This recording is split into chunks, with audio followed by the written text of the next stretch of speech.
Unicorns!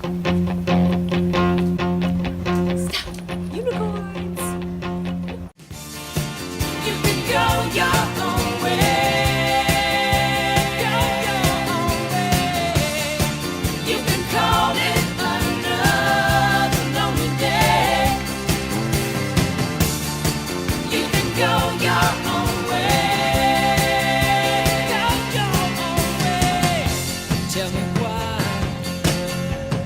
everything turned around. Hey everybody, I'm Lexi. You knew that already. All semester I've been doing my project on the Spell and the Gypsy Collective Facebook pages. They're also known as Spell Designs, the Spell Designs BSS pages, and BSS means buy, sell, swap. So I've noticed 3 emergent themes for my research all semester, and that is the establishment and maintenance of membership, which is really interesting in the context of Facebook, the unique cultural language happening within the community, and the communication of belief systems online, because the community has their own set of beliefs, and the way that they show those is really interesting. I also took a look at the difference between the virtual space and the real life space, a lot like Nardi did with her work on World of Warcraft.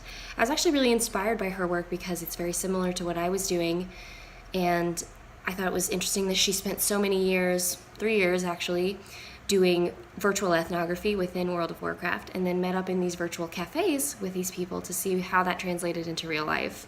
I did this exact thing with my ethnography portion of my research.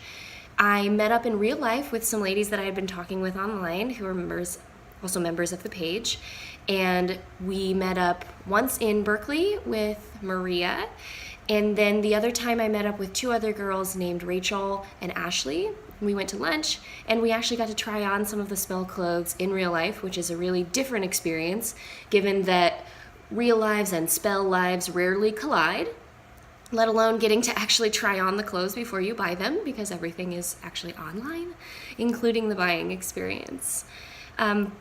For this project, I thought it would be interesting to kind of tier off the types of people that I was working with. So for my interview, I interviewed a woman named Sandy, and I talked with her a little bit. She's a new member to the pages, so she's very excited still, and she is new, so I was able to get the most uninhibited information from her. Then for the ethnography, I decided to take it a little step further and met up with members who aren't super new, but they also aren't necessarily the most active members as well. They've been in the community a while, but they aren't super obsessed, I would say. They're not super active like some others. And then for my virtual ethnography, I decided to focus more on opinion leaders and really active members of the page and see how they're functioning and how those trends work within the community and how that influences the behavior of others. I chose the 3 most popular Facebook pages in the Spell community to engage with as sites and scenes, which are Spell Sisters United Australia BSS, Hopelessly Devoted to Spell Designs, like they say in Australia, and Spell Addicts of America. Now, before I go any further, I want to mention some potential hangups in my research for you to think about. I've been a member of this community for over a year. I had already gained access to this community and gained their trust long before I decided to do this project. And in fact, my closeness to the group and what I witnessed there within my first year is what prompted me to look deeper at it for the purposes of this project. I'm also an admin of 2 of these pages that are the most popular, and admin of 4 pages total within the community, which sort of makes me a gatekeeper in a way, because I'm the one who has to approve new members and approve posts and keep an eye on everyone on the page, make sure they're following the rules. I also found out while I was interviewing and asking members questions that I'm also a recognizable opinion leader because I post so often. I argue that my stance in the community gives me more access to authentic information than a normal participant observer, as well as it allows me to participate and observe in a deeper way without disrupting anything in the community. My method may seem questionable from an ethics standpoint, and rightfully so. I completely acknowledge that it's problematic. However, I've done my best to maintain a balance of professional and member. And living in the community for a long time gave me a better idea of where to look for the information that I needed for this project. I looked at comments on swap posts and paid special attention to selfie posts to get a concrete idea and collect evidence of the actual community. The field of my research is the entire spell community on Facebook, which is a collection of pages. The sites are the actual different pages members can request to join, of which I'm a member of 18. I know that's a lot. Finally, the scenes and the main area of performance are the actual posts within the groups. Some of these posts are swap posts, outfit of the day posts, sizing questions, and of course the occasional rant. Membership is a really fascinating piece of the spell community given that everything is done online. Members use their personal Facebook profiles, some of which already have fake names. So for example, one of my friends on the page has her name set as Susie Athena Singsdock, and another woman has her name as Jen Rainbow Sunshine. Another example is a lovely lady who has her name set as Gypsy Queen, after one of the famous spell prints from many years back in their vintage market days. They have to use their personal profile to request access to the page, so they send through a request, they answer a couple of questions, and the admin either accept or deny their request. And once they're granted entry into the community, then they can buy, sell, and swap as much as they want without breaking any rules, and if they break a rule, then they get booted, as it's called, or kicked off of the page. The biggest ways members self-identify their membership is through selfies, actually. Hopelessly Devoted to Spell Designs was specifically created with the purpose of sharing styling ideas for our spell pieces. So women post pictures of themselves every single day, sometimes multiple times per day if they change halfway through, with different styling or just showing themselves wearing spell in really strange locations.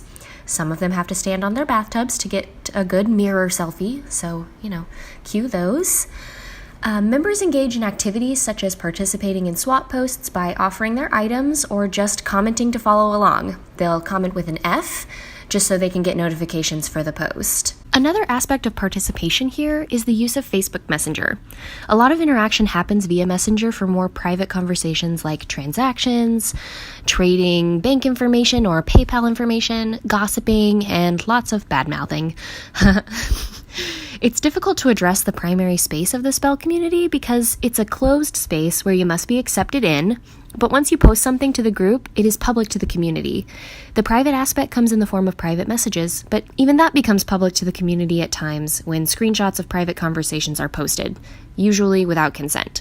And this is the exact reason why I won't be showing you any pictures or screenshots of any private messages, because I was not able to obtain consent to share these. I chose not to self-identify as a researcher in this context purely because the community already knows me, so changing my position from member to researcher would have caused some confusion and possibly disrupted the scene. However, it wasn't difficult to obtain informed consent online because it only took a simple private message explaining the project, which usually incited excitement, and sending over the form, which they signed and sent back to me, no problem. Being sure of the identities of members online is a very big concern for the community in general, because we've all been told, don't trust people online.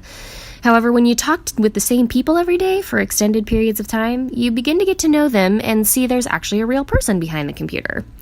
However, I don't think this particularly matters to the community unless they are an individual only using the community to scam other members. And in this case, they'll have multiple profiles, and it becomes pretty obvious pretty quick that they're scamming. I personally didn't find any challenges with disembodied research uniquely because this community was formed and continues to exist only online. The same aspects of traditional embodied research apply, they just look a little different than in real life.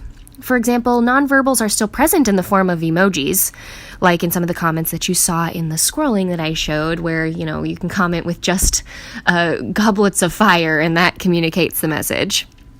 Rituals are also present in the rules and regulations of posting on the page.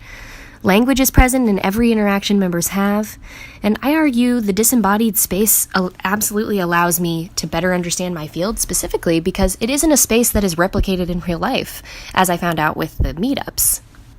In the slides for this project, I was really inspired to think about embodied and disembodied research in the context of this community. Traditionally, the researcher goes and comes back from a scene, which absolutely happens in the online space especially. Simply logging on and off achieves this. The spell pages span worldwide across many time zones as we have members from everywhere. There are specific pages dedicated to specific countries, but they all allow members from around the world.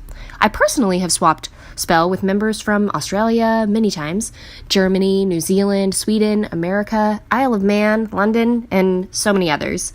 This basically means that I have friends all over the world because of Spell, and we don't have to meet in real life. We talk anytime, they answer when they're awake, and I answer when I'm awake. It's great. For future research, I urge future researchers to take a much closer look at the cultural aspects of online communities and how aspects of real-life embodied experience is replicated online. This emphasis on the virtual space is particularly relevant in this day and age due to more and more people using the internet as a placeholder for real-life interaction. I have high hopes for future research to break stigmas about creating relationships online, and I also hope for there to be multiple studies done on the quality of online relationships or communities. Question 1. Do you feel my closeness to the Spell community is unethical or beneficial? Question 2. Do you think there is a place for embodied research with this specific community? 3. How do you think more information could be gathered in communities similar to the Spell page in the future? And question 4. Do you like my outfits?